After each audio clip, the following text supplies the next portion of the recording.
Good morning प्यारे बच्चों, मैं हूं आपके एजुकेटर पूर्णिमा और हम करेंगे वर्कशीट नंबर 51। सब्जेक्ट है आपका सामाजिक विज्ञान में हम भूगोल पढ़ रहे हैं। कक्षा है आपकी 9वीं और डेट है आज 7 नवंबर। भारत का भौतिक स्वरूप चैप्टर 2 हम कर रहे हैं। तो इसमें हम काफ़ी सारी चीज़ें कवर कर चुके हैं, जैसे कि हमने तटीय मैदानों के बारे में पिछली वर्कशीट में पढ़ा था। अभी हम भारत के द्वीप समूहों के बारे में जानेंगे। बात हो रही है द्वीप की नहीं, द्वीप समूह की बात हो रही है। ठीक है, भारत के द्वीप समूह को हम दो प्रमुख भागों में बांटते हैं। एक तो अंडमान निकोबार द्वीप समूह और दूसरा लक्षद्वीप द्वीप समूह। तो आप ध्यान से देखेंगे यहाँ पर मैप में, क्योंकि आपको मैप में ये आपका एक क्वेश्चन दिया हुआ है कि आपको मैप में इनको लोकेट करना है। तो ये है आपका ये वाला पार्ट जो है अंडमान निकोबार में है, ये सॉरी ये अंडमान निकोबार है। ठीक है, ये वाला ग्रुप जो है, और ये वाला ग्रुप है लक्षद्वीप ग्रुप। तो बच्चा ये देखो, ये बे ऑफ बंगाल है यहाँ पे। तो ये बे ऑफ बंगाल के नॉर्थ से लेके साउथ तक है। जो ऊपर वाला पार्ट है वो है आपका अंडमान, ठीक है, और जो नीचे वाला है वो है आपका निकोबार। ठीक है, तो जो अंडमान की सबसे ऊंची चोटी जो इसमें पाई जाती है वो सैडल पीक है।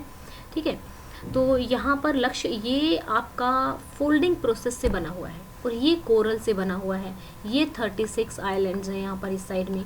तो चलिए बस यही हमें पढ़ना है वर्कशीट में। देख लेते हैं एक बार। देखो, बंगाल की खाड़ी में उत्तर से दक्षिण की तरफ फैले द्वीपों की माला। यहाँ जो द्वीपों की संख्या है वो है 572।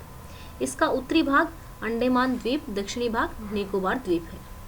इनका निर्माण अल्पाइन काल की वलन प्रक्रिया से हुआ। वलन प्रक्रिया यानी कि फोल्डिंग प्रक्रिया से हुआ है। मतलब मान लो जैसे एक माउंटेन बना, ठीक है, फिर क्या हुआ कि इतना ज़्यादा प्रेशर हो गया कि वो मतलब लावा आता गया, तो इतना ज़्यादा प्रेशर हो गया कि वो फोल्ड हो गए।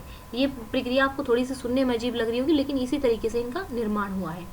यह माना जाता है, ये भी माना जाता है कि जो माउंटेन्स थे ना यहाँ पर, वो पानी में जैसे टेम्परेचर जो है बढ़ता गया, पृथ्वी का गर्म ही होता जा रहा है पृथ्वी का टेम्परेचर, तो ये जो माउंटेन्स थे उनका डूबे हुए माउंटेन्स का ये ऊंचे वाला भाग है। ठीक है, यह द्वीप समूह निम्नलिखित पर्वतीय श्रेणी के शिखर हैं। ये देश की सुरक्षा के लिए अति महत्वपूर्ण है। क्यों महत्वपूर्ण है देश की सुरक्षा के लिए, इस चीज़ को समझेंगे।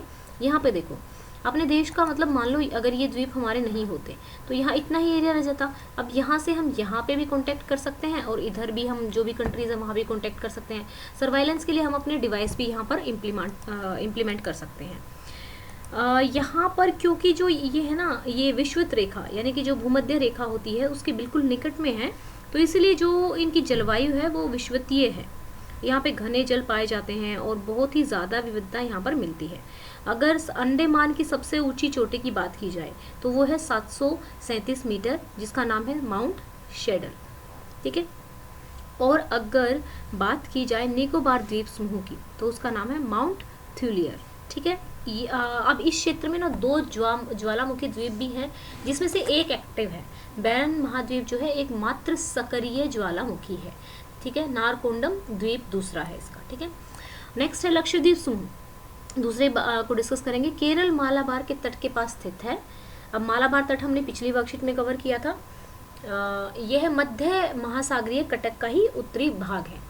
यहाँ यह चूना प्रधान चट्टानों से निर्मित है, क्योंकि कैल्शियम की उनसे बना हुआ है। यहाँ पे 36 द्वीप पाए जाते हैं। पहले जो ये द्वीप था इसका नाम लाकाद्वीप, मानिका या एमनी द्वीप के नाम से जाना जाता था, लेकिन 1973 में इसका नाम बदलकर लक्षद्वीप रख दिया गया था। यहाँ पर कुल जो इसका एरिया है 32 वर्ग किलोमीटर है। करावती जो द्वीप है वो इसका प्रशासनिक मुख्यालय है। यहाँ पादप और जंतुओं के बहुत से प्रकार पाए जाते हैं। पिटली द्वीप पर मनुष्य का वास नहीं है और वहाँ एक पक्षी अभ्यारण्य है। आने वाले वर्षों में इन द्वीपों के अपरदन और जलमग्न होने की संभावना है। जलमग्न मतलब ये डूब जाएंगे क्योंकि टेम्परेचर बढ़ ही रहा है। अब प्रवाल की बात की जा रही है। प्रवाल पोलिप जो होते हैं कम समय तक जीवित, बहुत ही कम समय तक जीवित रहते हैं और सूक्ष्म प्राणी होते हैं जो कि समूह में रहते हैं। इनका विकास छिछले और गर्म जल में होता है। इनसे जब ये जीवित होते हैं तो इनसे कैल्शियम कार्बोनेट का निकलता है।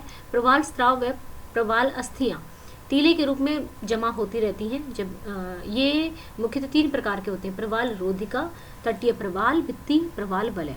ऑस्ट्रेलिया का ग्रेट बैरियर प्रवाल रोधिका का उदाहरण है। प्रवाल वलय द्वीप जो है गोलाकार जो होर्शू होता है उसके जैसा होता है वाले रोधिका होते हैं। तो चलिए अब इसके क्वेश्चंस कर ले। प्रवाल क्या है? प्रवाल पोलिप्स कम समय तक जीवित रहने वाले सूक्ष्म जीव होते हैं।